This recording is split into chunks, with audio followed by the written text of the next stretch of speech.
നമസ്കാരം.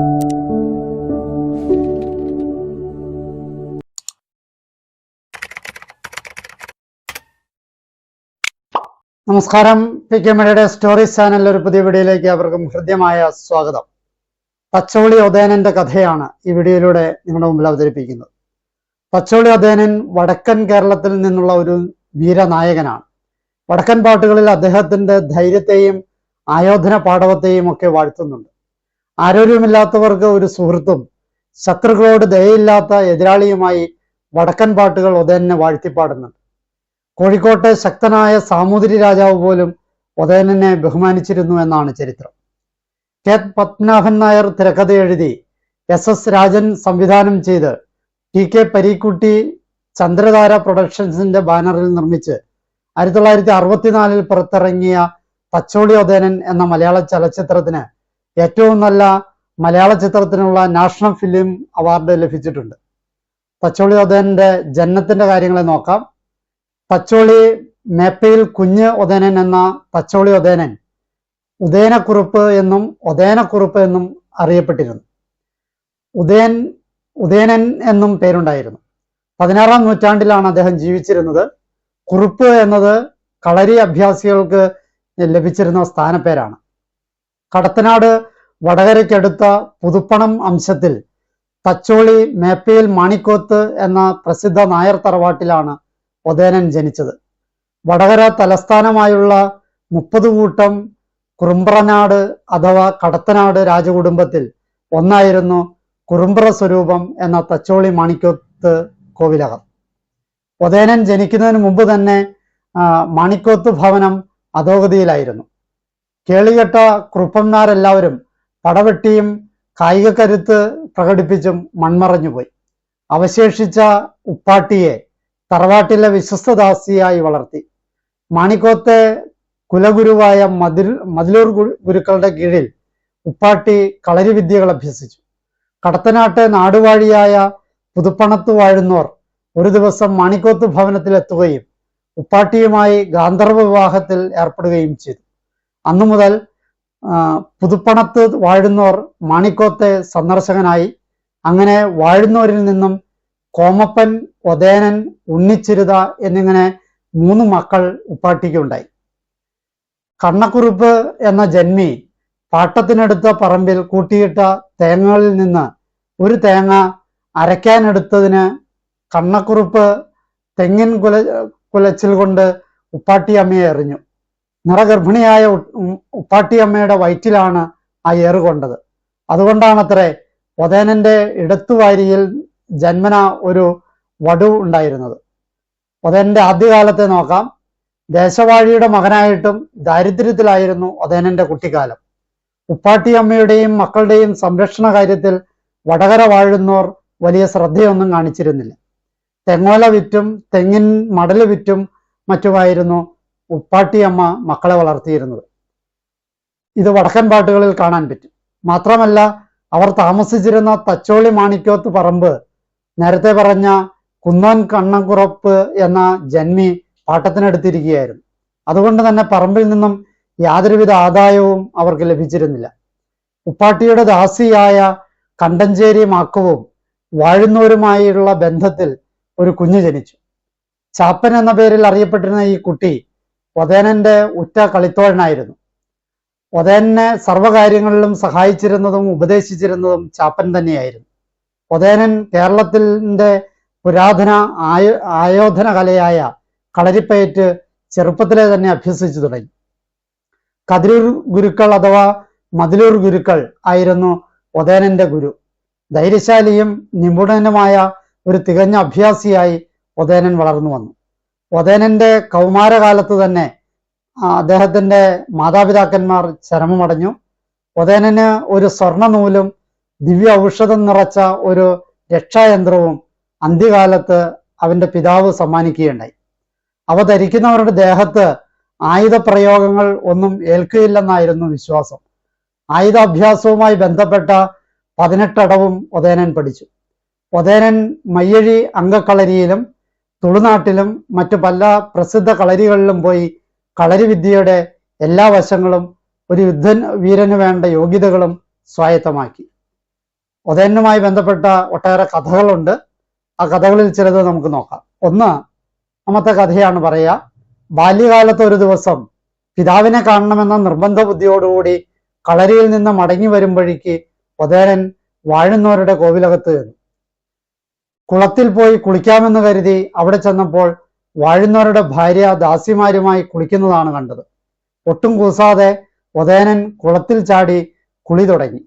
ചേറും വെള്ളവും ദേഹത്ത് തെറിച്ച ദേഷ്യത്തിൽ വാഴുന്നവരുടെ ഭാര്യ ഉദയനനെ ആട്ടിപ്പുറത്താക്കാൻ ഭൃത്യന്മാരോട് ആവശ്യപ്പെട്ടു. ഉദയനൻ പിന്മാറാൻ തയ്യാറായില്ല. കോവിലകത്ത് ബഹളമായി. ഒടുവിൽ ഉദയനൻ കുളിയും കഴിഞ്ഞ് കോവിലകത്ത് ചെന്ന് അച്ഛൻ വാഴുന്നവരെ കാണണമെന്ന് ശഠിച്ചു. വാഴുന്നവർ പരിഭ്രമത്തോടും ലജ്ജയോടും കൂടി മുകളിൽ നിന്ന് ഇറങ്ങി വന്ന് സ്വന്തം മകനെ എടുത്ത് ചുംബിച്ച് സമ്മാനവും കൊടുത്ത് മടക്കി അയച്ചു. അന്നു മുതലാണ് ഉദയനന്റെ പിതൃത്വത്തിന് സമൂഹത്തിന്റെ ഒരു അംഗീകാരം ലഭിച്ചത്. രണ്ടാമത്തെ ഒരു കഥ നോക്കാം. ഉദയനെ അംഗം വെട്ടി തോൽപ്പിച്ച തേവർ വെള്ളൻ എന്ന ഒരു പുലയ അഭ്യാസിയെ ഉദയനൻ ഗുരുവായി സ്വീകരിച്ചു. അംഗത്തിൽ തേവർ വെള്ളൻ അവസാനം ഉദയനെ കൊല്ലും എന്ന ഘട്ടത്തിൽ ഉദയനൻ മാപ്പ് ചോദിച്ച് ഗുരുവായി കണ്ട് തനിക്ക് വശമില്ലാത്ത വിദ്യകൾ പഠിക്കണമെന്ന് ആവശ്യപ്പെട്ടു. അങ്ങനെ അദ്ദേഹം പഠിപ്പിച്ചു കൊടുത്തു. പിന്നീട് തേവർ വെള്ളന് വേണ്ടി ഉദയനൻ പണി കഴിപ്പിച്ച ഒരു അമ്പലം വടകര ചാനിയങ്കടവ് റോഡിൽ തിരുവള്ളൂരിൽ ഇന്നുമുണ്ട്. മൂന്നാമത്തെ കഥ നോക്കാം. പ്രഗത്ഭ സൈനികർ ധാരാളം ഉണ്ടായിരുന്ന മഹാശക്തനായ സാമൂതിരിപ്പാട് ഒരിക്കല് തന്റെ സൈന്യത്തലവന്മാരെ ജയിക്കുന്നവർക്ക് സമ്മാനങ്ങൾ നൽകുന്നതാണെന്ന് പ്രസ്താവിച്ചു. ഈ വെല്ലുവിളി ഏറ്റെടുത്തുകൊണ്ട് കടത്തനാട്ട് രാജാവ് ഉദയനനെ സാമൂതിരി കോവിലകത്തേക്ക് അയച്ചു. ഉദയനൻ അവിടെ ചെന്ന് പടയാളികളെല്ലാം തറപറ്റുകയും സാമൂതിരി വലിയ സമ്മാനങ്ങൾ ഉദയനന് നൽകുകയും ചെയ്തു. നാലാമത്തെ കഥ നോക്കാം. ഒരിക്കൽ വയനാട്ടിലെ പുന്നോറാൻ കേളപ്പന്റെ കോട്ടയെപ്പറ്റി കേട്ടറിഞ്ഞ ഉദയനൻ അത് കാണാനായിട്ട് ആഗ്രഹിച്ച് അങ്ങോട്ട് പുറപ്പെട്ടു. രാത്രിയുടെ മറവിൽ കോട്ടയ്ക്കകത്ത് കടന്ന ഉദയനനെ കേളപ്പൻ പിടിച്ച് തടങ്കലിലാക്കി. വിവരമറിഞ്ഞ ഉദയനന്റെ സഹായി ചാപ്പൻ ഒരു യോഗിയുടെ വേഷം ധരിച്ച് കോട്ടയ്ക്കുള്ളിൽ കടക്കുകയും കേളപ്പനെ സന്ദർശിച്ച് അദ്ദേഹത്തിന്റെ വിശ്വാസം ആർജിച്ചെടുക്കുകയും ചെയ്തു. ഉദയനെ തൂക്കിക്കൊല്ലാനായിരുന്നു കേളപ്പന്റെ പദ്ധതിയും വിധിയും. തൂക്കിലേറ്റുന്നതിന് മുമ്പ് കുടിനീർ ആവശ്യപ്പെട്ട ഉദയനന് ചാപ്പൻ യോഗിയായി ചെന്ന ചാപ്പൻ ഒരു കാട്ടുവെള്ളരിക്കായും കത്തിയും നൽകി. കാട്ടുവെള്ളരിക്ക തുരന്ന് ഉദയനൻ അതിനുള്ളിൽ ഒളിപ്പിച്ചിരുന്ന ഉറുമി സ്വന്തമാക്കി കേളപ്പന്റെ സൈന്യത്തെ നേരിട്ടു. ഈ സമയത്ത് കടത്തനാട്ടിൽ നിന്നെത്തിയ യോദ്ധാക്കൾ കേളപ്പന്റെ സൈന്യത്തെ അടിച്ചമർത്തി കോട്ടയും കിടങ്ങും കൈവശപ്പെടുത്തി. കേളപ്പന്റെ തല ഉദയനൻ വെട്ടിമാറ്റുകയും ചെയ്തു. അഞ്ചാമത്തെ കഥ നോക്കാം. ഒരിക്കൽ ഉദയനും ഉറ്റതോഴനായ ചാപ്പനും കൂടി വയൽ വരമ്പിലൂടെ നടന്നു പോകുമ്പോൾ എതിരെ പയ്യനാടൻ ചിണ്ടൻ നമ്പ്യാരും ശിഷ്യന്മാരും വരുന്നുണ്ടായിരുന്നു. വഴിമാറാത്തതിനെ ചൊല്ലി ഇരുകൂട്ടരും തമ്മിൽ വാഗ്വാദമായി.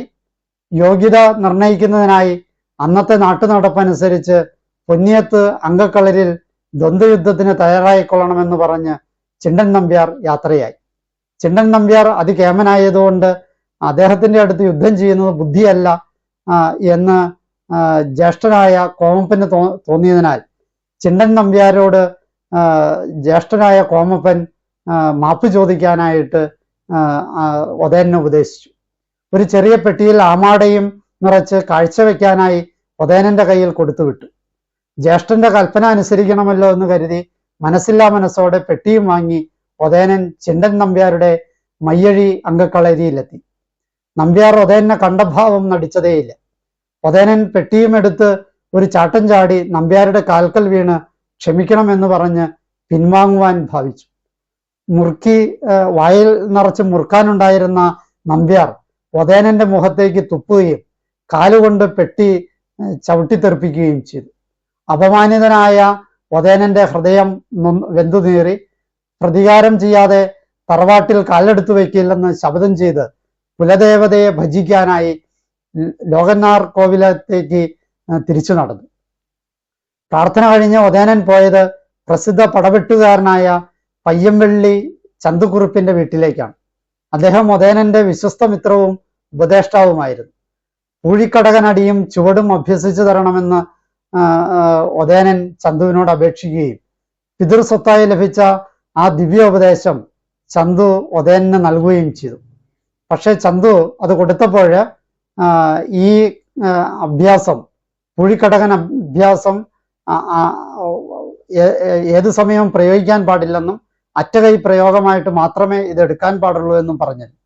കാരണം കളരിയിൽ നിഷിദ്ധമായ അടവാണ് ചതിപ്രയോഗമായ പൂഴിക്കടകൻ. വാൾപ്പയറ്റിനിടയിൽ കാൽപാദം കൊണ്ട് മണ്ണ് കോരി എതിരാളിയുടെ കണ്ണിലടിക്കുകയും കണ്ണു മൂടിപ്പോകുന്ന അവസ്ഥയിൽ എതിരാളിയെ വെട്ടിവീഴ്ത്തുകയും ചെയ്യുന്നതാണ് പൂഴിക്കടകൻ.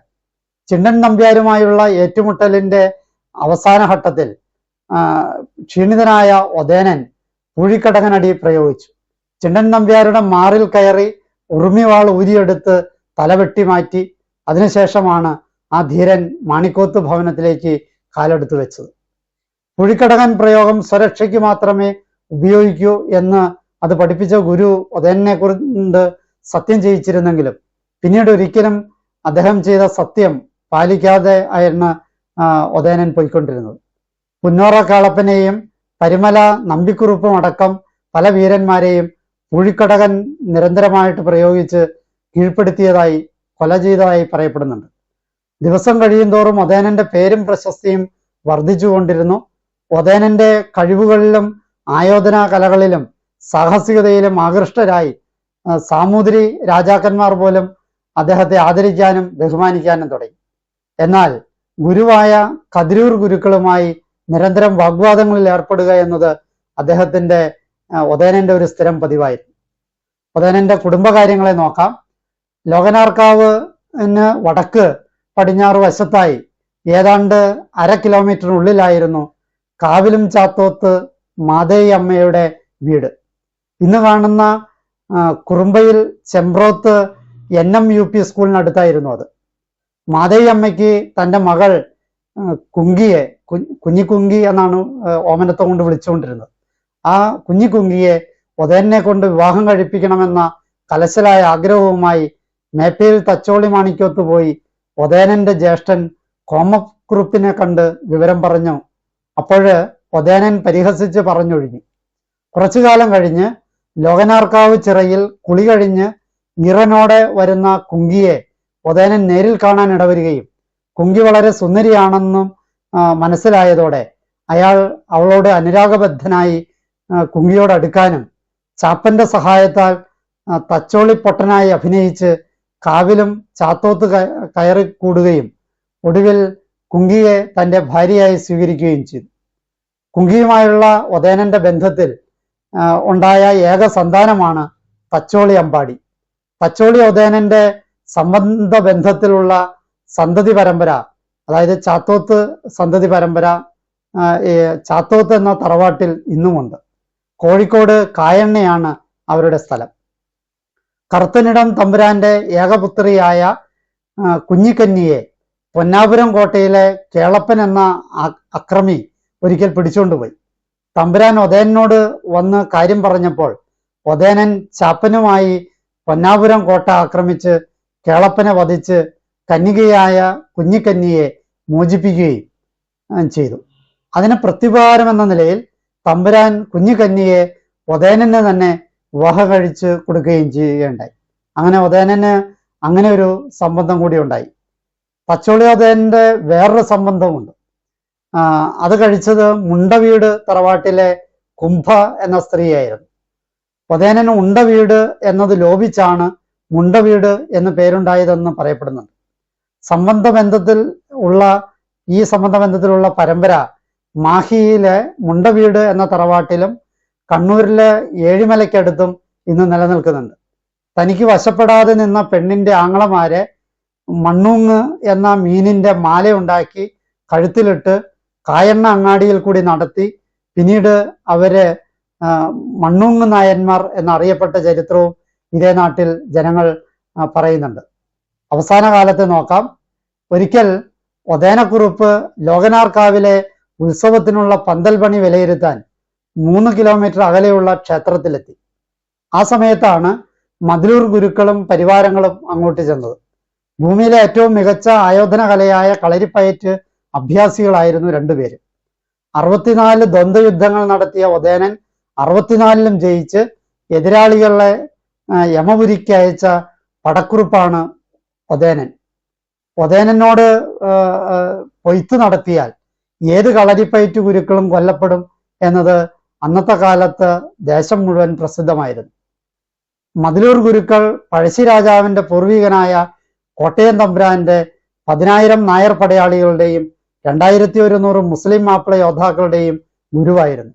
മാത്രമല്ല കോട്ടയം കോവിലകത്തെ രാജകുമാരന്മാർക്കും ഇദ്ദേഹം ഗുരു തന്നെയായിരുന്നു. ക്ഷേത്രമുറ്റത്തേക്ക് കയറി വന്ന ഒതേനന്റെ കൂടി ഗുരുവായ മതിലൂർ ഗുരുക്കൾ തന്റെ തോക്ക് അവിടെയുള്ള ഒരു പ്ലാവിന്മേൽ ചാരിവെച്ചു. ഒതേനൻ അപ്പോൾ പൊൻകുന്തം ചാരുന്ന പ്ലാവിൽ മൺകുന്തം ചാരിയത് ആരാണ് എന്ന് പരിഹാസത്തോടെ ചോദിച്ചു. ശിഷ്യന്മാർക്ക് മുന്നിൽ വെച്ച് അപമാനിക്കപ്പെടുകയാൽ വൃണിത ഹൃദയനായ കതിരൂർ ഗുരുക്കൾ ഒതേനനുമായി വാക്പോരിൽ ഏർപ്പെടുകയും രണ്ടുപേരും പരസ്പരം വെല്ലുവിളിക്കുകയും ചെയ്തു. അവസാനം കതിരൂർ ഗുരുക്കൾ അഥവാ മതിലൂർ ഗുരുക്കൾ ഒതേനനെ പോരിന് വെല്ലുവിളിച്ചു. അടുത്ത കുംഭമാസം 9, 10, 11 തീയതികളിൽ പൊന്നിയം ഏഴരക്കണ്ടം വയലിൽ വെച്ച് പൊയ്ത്തു നടത്താൻ തീരുമാനിക്കപ്പെട്ടു. പതിവ് ആചാരമനുസരിച്ച് കടത്തനാട് രാജാവിനോടും രാജാവിന്റെ കീഴിലുള്ള 4 നാടുവാഴികളോടും സാമൂതിരിയുടെ നാവികസേനാ തലവനായ കോട്ടയ്ക്കൽ കുഞ്ഞാലി മരക്കാരോടും മുസ്ലിം സിദ്ധനായ ചീനിയം വീട്ടിൽ തങ്ങളോടും ഒതേനൻ പടയ്ക്ക് വേണ്ടി അനുവാദം വാങ്ങി. രണ്ടു കൂട്ടരും പോരിനുള്ള ഒരുക്കങ്ങൾ ചെയ്തു. ഒതേനന്റെ സർവ്വവിധ വിജയങ്ങൾക്കും രക്ഷയ്ക്കും കാരണം അദ്ദേഹത്തിന്റെ പിതാവ് വാഴുന്നോർ നൽകിയ പൊന്നൂലും രക്ഷായന്ത്രവുമാണെന്നായിരുന്നു പൊതുവെയുള്ള വിശ്വാസം. ഒതേനനെ തോൽപ്പിക്കാനായി അവ അദ്ദേഹത്തിന്റെ ദേഹത്തു നിന്ന് മാറ്റാൻ ശത്രുക്കൾ ഗൂഢാലോചന നടത്തി. കുഞ്ഞിത്തേയി എന്ന ദാസിയുടെ സഹായത്തോടെ അവർ അത് സാധിക്കുകയും ചെയ്തു. ഇതിനെ തുടർന്ന് ഒതേനൻ അംഗസ്ഥലത്ത് എത്താതിരിക്കാൻ ഒതേനനെ എല്ലാവരും ചേർന്ന് അകത്തിട്ട് പൂട്ടി താക്കോൽ കുങ്കുവമ്മയെ ഏൽപ്പിച്ചു. എങ്കിലും ഒതേനൻ കുങ്കമ്മയെ സ്വാധീനിച്ച് അത് താഴു തുറന്ന് പുറത്തു ചാടി. കുംഭമാസം 9 സന്തത സഹചാരികളായ കണ്ടാച്ചേരി ചാപ്പൻ, പയ്യംവെള്ളി ചന്തു എന്നിവരുടെയും കടത്തനാട്ട് രാജാവിന്റെ നായർ പടയാളികളുടെയും അകമ്പടിയോടുകൂടി ഒതേനൻ കണ്ണൂർ ജില്ലയിലെ തലശ്ശേരിയിൽ നിന്നും 6 കിലോമീറ്റർ കിഴക്ക് കൂത്തുപറമ്പ് പാതയിലുള്ള പൊന്നിയം ഗ്രാമത്തിലെത്തി. ഇപ്പോഴത്തെ ചൂള എന്ന ബസ് സ്റ്റോപ്പിനോട് ചേർന്നുള്ള സ്ഥലമായിരുന്നു പട നിശ്ചയിക്കപ്പെട്ട ഏഴരക്കണ്ടം എന്ന വയൽ. പരുന്തുങ്ങൽ എമ്മൻ പണിക്കരുടെയും കോട്ടയം തമ്പുരാന്റെ പടയാളികളുടെയും അകമ്പടിയോടുകൂടി മതിലൂർ ഗുരുക്കൾ പടക്കളത്തിലിറങ്ങിയപ്പോൾ കോട്ടയം സേന 1000 തോക്കുകൾ കൊണ്ട് ആചാരവെടി മുഴക്കി. ഒതേനൻ ഇറങ്ങിയപ്പോൾ കടത്തനാടൻ നായർപ്പടയും 1000 ആചാരവെടി ഉതിർത്തു. തുല്യശക്തികളായ രണ്ടുപേരുടെ അംഗത്തിൽ ആരും തോൽക്കാതെയും ആരും ജയിക്കാതെയും അംഗം തുടർന്നുകൊണ്ടിരുന്നു. അംഗത്തിന്റെ ശക്തി കൊണ്ട് കാറ്റിനു പോലും വേഗത വർദ്ധിച്ച് കൊടുങ്കാറ്റായി മാറി എന്നാണ് പറയപ്പെടുന്നത്. പണ്ടുകാലത്ത് ആ പ്രദേശങ്ങളിൽ കുംഭം 10നും 11നും വാഴയ്ക്ക് വെള്ളം നനയ്ക്കുകയോ പുര കെട്ടാനുള്ള ഓലമെടയുകയോ ചെയ്യാറില്ല. കാറ്റിൽ വാഴ നിലം പൊത്തുമെന്നും വീടുകളുടെ മേൽക്കൂര കാറ്റിൽ തകരുമെന്നുമൊക്കെയുള്ള വിശ്വാസങ്ങളായിരുന്നു അതിന് കാരണമായിരുന്നത്. 3 ദിവസം പൊരുതിയിട്ടും രണ്ടുപേർക്കും ജയിക്കാനും തോൽക്കാനുമായില്ല. അവസാനം മതിലൂർ ഗുരുക്കൾ കള്ളച്ചൂട് വെച്ച് ഒതേനനെ ചുരിക കൊണ്ട് കുത്തി. കുത്തു പരിച കൊണ്ട് തടുത്ത ഒതേനൻ അദ്ദേഹത്തിന്റെ പ്രസിദ്ധമായ പൂഴിക്കടകൻ എന്ന ചതിപ്രയോഗം തന്നെ പുറത്തെടുത്തു. കാൽപാദം കൊണ്ട് മണൽ കോരി മതിലൂർ ഗുരുക്കളുടെ കണ്ണുകളിലിടാൻ ഒതേനന് നിമിഷാർത്ഥമേ വേണ്ടി വന്നുള്ളൂ. ഗുരുക്കൾ കൊല്ലപ്പെട്ടു. തനിക്കൊപ്പം പ്രമാണിയായി മറ്റൊരാളും വേണ്ടെന്ന ചിന്തയാവാം സ്വന്തം ഗുരുവിനെ വകവരുത്താൻ ഒതേനന് പ്രേരണയായത്.